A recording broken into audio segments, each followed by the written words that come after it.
Assalamualaikum warahmatullahi wabarakatuh. Halo teman-teman semuanya, perkenalkan kami dari kelompok 5 pada mata kuliah Teknologi Keuangan Digital Syariah akan membahas tentang kejahatan cybercrime dengan tema penipuan e-wallet, ancaman nyata di dompet digital kita. Sebelumnya, perkenalkan anggota kelompok kami yaitu Ahmad Faisal dengan NIM 103, Arindah Diah Nirmala dengan NIM 105, kemudian saya sendiri Lila Septa Michela dengan NIM 108, kemudian Melisa Isnaini dengan NIM 112, yang terakhir yaitu Faik Farhan dengan NIM 113. Langsung saja, tidak perlu berlama-lama, kita langsung ke materi pembahasannya. Oke, baik. Yang pertama adalah pengertian cybercrime. Cybercrime merupakan sebuah bentuk dari kejahatan yang dikarenakan oleh perkembangan teknologi. Kejahatan ini telah menjadi perhatian dunia internasional. Cybercrime merupakan salah satu sisi gelap kemajuan teknologi yang berdampak negatif pada setiap bidang kehidupan modern saat ini. Pada hakikatnya, cybercrime adalah tindakan ilegal yang dilakukan dengan menggunakan internet, kecanggihan teknologi, dan telekomunikasi dalam melakukan sebuah aksi kejahatan. Oke, yang selanjutnya yaitu pengertian e-wallet. E-wallet adalah dompet digital yang memudahkan transaksi secara cepat melalui QR Code. Meskipun efisien, penggunaan e-wallet menimbulkan risiko, terutama terkait keamanan data pribadi. Penelitian ini bertujuan mengkaji penegakan hukum terhadap cybercrime dan pelindungan data pribadi dalam penggunaan e-wallet.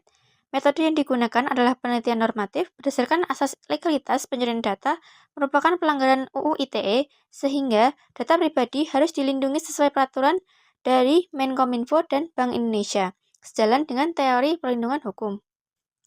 Selanjutnya yaitu jenis-jenis cybercrime pada e-wallet. Yang pertama yaitu phishing. Phishing adalah upaya penipuan untuk memperoleh informasi sensitif seperti nama pengguna, kata sandi, dan detail kartu kredit dengan menyamarkannya sebagai situs yang dapat dipercaya dalam komunikasi elektronik. Yang kedua, scam merupakan penipuan, biasanya berkedok hadiah atau undian palsu. Yang ketiga yaitu hacking, yaitu pembobolan sistem secara ilegal. Selanjutnya, social engineering merupakan manipulasi korban agar menyerahkan kode OTP atau informasi penting. Contoh kasus cybercrime phishing. Di Indonesia, kasus ini menimpa salah satu nasabah bank ternama di Indonesia dan terjadi pada Mei 2021. Pelaku menelpon dan menyamar sebagai karyawan bank, kemudian mengirimkan pesan berisi tautan dengan dalih pembaruan biaya. Korban mengklik tautan tersebut, lalu menjawab setiap pertanyaan tentang data sensitif tentang akun mobile banking. Pelaku memanfaatkan data tersebut untuk membobol akun m-banking nasabah.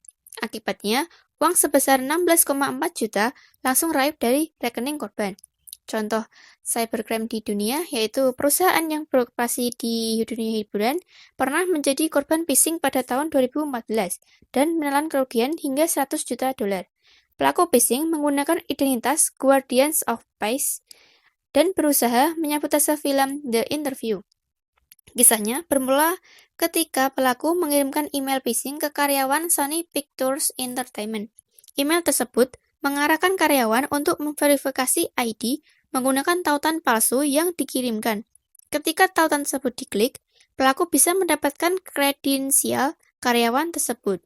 Kredensial ini dimanfaatkan untuk mengakses pusat data Sony Pictures Entertainment dan menanam malware di sana. Pelaku meminta sejumlah dana, mengirimkan pesan ancaman terorisme, dan menguak data rahasia perusahaan agar tujuan jahatnya dikabulkan. Dampak terhadap sektor keuangan yang pertama ada kerugian finansial pengguna dan konsumen, yang kedua kebocoran informasi keuangan, yang ketiga ancaman terhadap stabilitas dan reputasi industri vintage, dan yang keempat tingginya tuntutan perlindungan dan biaya keamanan.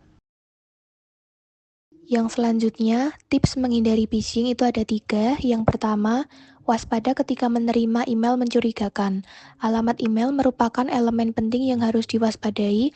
Apabila pelaku menyamar sebagai atasan atau orang yang dikenal, Anda harus melakukan pengecekan keaslian terhadap alamat email yang digunakan. Hindari memasuki tautan apapun di dalamnya karena pelaku bisa saja menanamkan malware di komputer Anda. Yang kedua, jangan mudah percaya. Jangan langsung percaya ketika mendapatkan email tawaran hadiah atau diskon fantastis apabila jika Anda belum pernah berbelanja di perusahaan tersebut. Begitu pula ketika menerima pesan berisi perintah dari orang yang mengaku sebagai atasan, pastikan Anda melakukan konfirmasi ke orang yang bersangkutan agar tidak menjadi korban phishing. Jadi Anda harus berhati-hati, jangan pernah memberikan data pribadi Anda termasuk di media sosial dan internet. Lalu yang ketiga, gunakan Next Generation Firewall. Langkah terakhir yang tidak kalah penting adalah memperketat keamanan jaringan komputer perusahaan Anda. Gunakan Next Generation Firewall agar data yang tersimpan di infrastruktur cloud tetap aman dari serangan peretas. Next Generation Firewall akan menyaring URL yang tidak dikenal agar Anda dapat terhindar dari kasus phishing. Langsung hubungi kami untuk menggunakan layanan ini demi keamanan jaringan komputer Anda. Selanjutnya, warning pesan edukatif. Jangan pernah bagikan data pribadi atau kode OTP ke siapapun, kenali modus penipuan digital, dan selalu waspada saat bertransaksi agar tetap aman di era digital.